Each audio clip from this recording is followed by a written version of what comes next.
House of the Dragon Episode 2 has just released on HBO Max, and we get a focus on King Viserys Targaryen and his duty to remarry, Daemon Targaryen not giving up his fight for the throne too easily, and Rhaenyra doing everything in her power to show the kingdom and the council that she is worthy of the throne. In this spoiler review, I'm going to be giving you my thoughts on House of the Dragon Episode 2, entitled The Rogue Prince. But before I get into it, if you want to see more videos on Season 1 of House of the Dragon, then don't forget to support this upload by giving it a like rating, subscribing to the channel, and turning on your notifications. Also, feel free to check me out on Twitter, Facebook, Reddit, and Instagram at Cortex Videos, which is all linked in the description below. But without further ado, let's dive into my review for House of the Dragon Episode 2.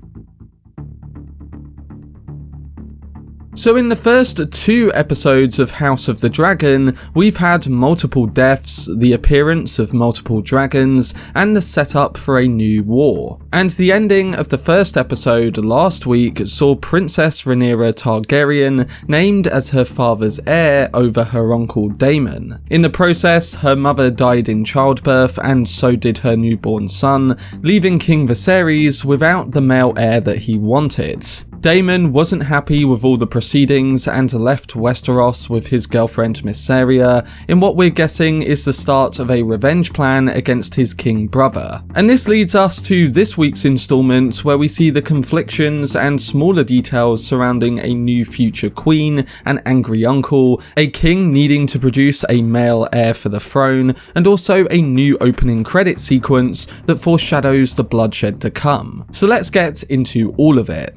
Starting with that new credit sequence, it brings back the original Game of Thrones theme, but changes up the animation to give the series its focus on House Targaryen. The background of these credits seems familiar to the stone model that King Viserys was building in the opening episode, and this is a model of Old Valyria, the original home of the Targaryen Dragon Lords in a time before coming to Westeros. Old Valyria is of course destroyed, but using this as a backdrop shows that the history is important for the Targaryens. And in the intro, we see that each of the spinning gears has a crown or symbol that showcases a specific Targaryen character. The first one has an image of dragons referring to the collapse of Old Valyria, and that fills with blood, leading to an iron crown that resembles Aegon the Conqueror. We also get Rhaenyra's symbol in the credits because it's the same design as the one on the necklace that Daemon gave her, and that floats above the blood river in the intro because she is still alive. So like Game of Thrones, this will likely adapt as the show continues, and it's also very symbolic of the house and the brutality that will likely follow. I thought the design of it was great and a real standout for this particular series, but I will say that using the original music was a bit off-putting, and I would have preferred a new theme to go alongside it. It felt like Game of Thrones 2.0 but altered. And with House of the Dragon aiming to carve out its own identity, I think it would have been better to have new music to support these great animations. Still, I'm sure it'll be a telling and poetic intro in the episodes and maybe seasons to come, and I'm interested to hear what all of you guys think towards it. Anyway, moving on to the events of episode 2, we learn that it's been around 6 months since the ongoings of the first episode, and with Daemon now away from King's Landing, the new heir must choose a leader of the Kingsguard, and of course, that doesn't include any of the soldiers who went with Daemon to Dragonstone. And after Rhaenyra learns that only one soldier from the list had experience in real battle, she decides to choose that candidate. That person is Criston Cole, the same Dornishman knight that beat Daemon in last week's jousting battle. Just like in that scene, the show continues to suggest that the two of them share some kind of respect for each other, and it hints that we might get a romance between them in the weeks to come. But following this decision by Rhaenyra and going against the choice that Otto Hightower suggested, we start to get more of the family dynamics involved, and also the key thread for this episode's plotline. Viserys is told in a meeting with the council that because 6 months have passed, he needs to move on and marry to produce that male heir he was desperate for. Corlys Velaryon and his wife Rhaenys offer up their daughter Rhaenyra as the king's next wife. The problem with this though is that she's only 12 years old,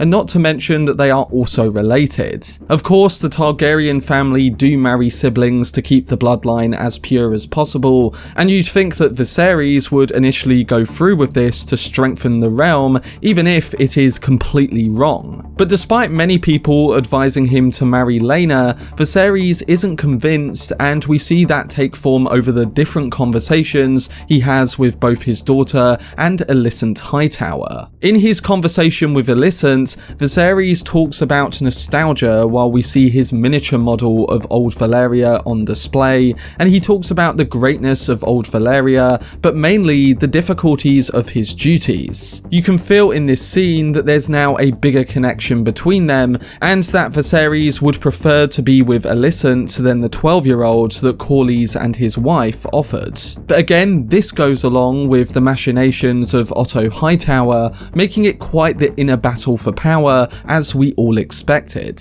And alongside these issues, the scenes between Viserys and Rhaenyra really display the family dynamics there too. He can't listen to what she's really getting at, and it's even during the small council meeting at the beginning that he tries to stop her from being embarrassed. He says to her that because she's young, she will have to learn, and you can see why Rhaenyra looks at the issue of her being the heir as more of a temporary decision that was used to stop Daemon. Both her and Daemon are trapped by the old structures in their own ways, with many not wanting a woman on the throne, yet many also rejecting Daemon for his more brutal ways too. It's definitely interesting, and while I still have issues with some of the characterization on display, I think it all provides for an intriguing set of developments over the rest of the season. But moving on, in some of these earlier meetings I talked about before, we also learn of a new upcoming threat in this first season of House of the Dragon. Corlys Velaryon, who is the Sea Snake and Master of Ships, keeps bringing up the battles that are happening in the Stepstones. According to him, multiple cities known as the Triarchy are battling a group of pirates, and he states that the fighting has reached an all-time high. Velaryon is convinced that the Triarchy will set their sights on the shores of Westeros, and he tells them that they must do something and put a stop to the Crabfeeder's attack. No one is really interested at this point, and it means that he's going to need the help of someone else come the end of this episode. But before we come to that, we do get possibly the best scene of episode 2, which involves catching up with Daemon, who has been at Dragonstone after losing his claim to the throne. He's got an entire army alongside him, which will of course make things worrying for the king and his allies. Not just that though, because Daemon reportedly had a baby with Mysaria, and he has also stolen a dragon egg, meaning that King Viserys has to take action. Otto Hightower and an army go to Dragonstone to convince Daemon to return the egg, and while this doesn't really produce the results, it's Rhaenyra who arrives on her dragon and takes things into her own hands, leading to her getting the egg back without causing any bloodshed. And we soon learn that there was no child, and Daemon hadn't even proposed marriage to his girlfriend, which was also rumoured before too. Mysaria seems to be quite fed up with Daemon's anger problems, and it's definitely a relationship that's going to become interesting the more we learn about it. Overall, it was a great scene that further showcased some of the dragons, with appearances from Syrax and Caraxes, and the appearance of the egg that Rhaenyra retrieved is definitely promising that there are more dragons to come throughout the season. Right now though, it's unclear what Daemon truly wants, whether that be the throne, to be the new heir, or to be recognised as a warrior from those in power. Daemon's interaction with Rhaenyra tells us that he does care about his family, so like predicted in my last video, I could still see him being a Jaime Lannister type, making destructive choices, but changing in the process too. We'll have to see, but it's clear that he's got some decisions to make when it comes to family and also who he'll side with. When we get to the ending of episode 2, Viserys gains his daughter's blessing to move on from her mother and marry to build a stronger Targaryen line around the throne. But she didn't expect him to choose her best friend, Alicent Hightower, daughter of the Hand of the King, over Corlys' daughter, as the realm would be much more supporting of this strengthened alliance. But Viserys marrying Alicent means more Targaryen babies, and it could also mean that Rhaenyra is denounced as heir if they do have a boy. Otto Hightower is of course happy with the news, but it's going to set in line a number of consequences in the weeks to come. That's because Corlys finds it as a disrespect to his family's position in the kingdom, and it leads him to possibly building an alliance with Prince Daemon Targaryen. In a scene between them at the end of the episode, he offers that they take on the Triarchy together, and while we don't get a definitive reply from Daemon, it does bring up a few questions. One of them is that defeating the Crabfeeder would essentially be an act of helping his brother. So would he really go along with that, or does he see this as an opportunity to drag Westeros into an all-out war and create new opportunities for the throne when it comes to himself? The Crabfeeder is apparently quite the force, and we do get a terrifying look at him in this episode, feeding his enemies to the crabs that follow him, so he's definitely going to be a bigger threat than we think. It'll all be interesting to see if Daemon does align with Corlys, or if he uses this as an opportunity for his own advantage.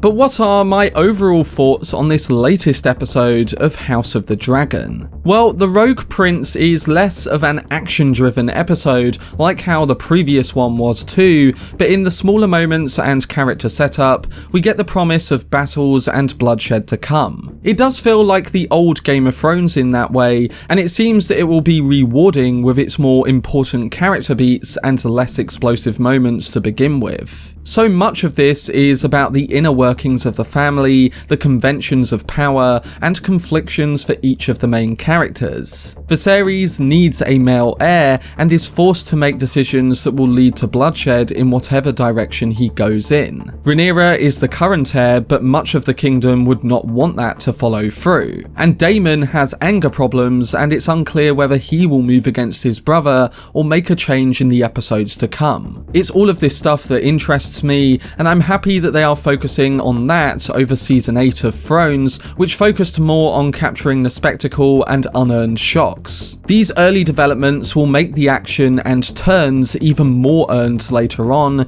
and I'm just hoping that they don't drop the ball as we move into new episodes. This episode does remind us that there are threats outside of King's Landing, and the Crabfeeder is just the beginning. I do think that the show's characters could be injected with a bit more persona, and again, I thought the credit scene of having the Game of Thrones theme was quite underwhelming, but there is the general setup for a good show going forwards. Characters can build out, the story can become more interesting from that, and hopefully we'll continue to get a spin-off show that intrigues us week in, week out.